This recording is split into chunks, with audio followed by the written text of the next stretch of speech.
దానం ఇవ్వనివాడు ధన్యుడు కాదయ్యా.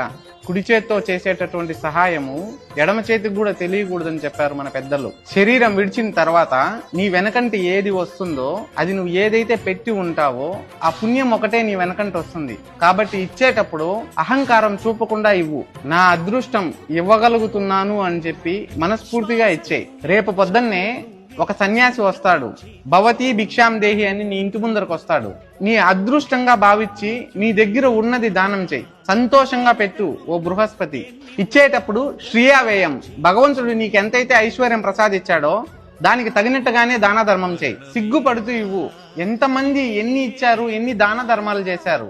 కర్ణుడు సహజ కవచ కుండలాలు కోసి ఇచ్చాడు. శ్రీచక్రవర్తి తొడకోసి మాంసం ఇచ్చాడు.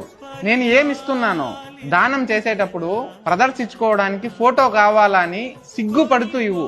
శాస్త్రం చెప్పినట్టు ఇస్తున్నానా లేదా అని భయపడుతూ ఇవ్వు. తెలిసి గాని తెలియక గాని అహంకారంతో ఎప్పుడూ ఇవ్వకు. ఎంతో కృతజ్ఞతగా భగవంతుడు నాకు అన్ని ఇచ్చాడు అని చెప్పి మనస్ఫూర్తిగా దాన ధర్మం ఇవ్వు.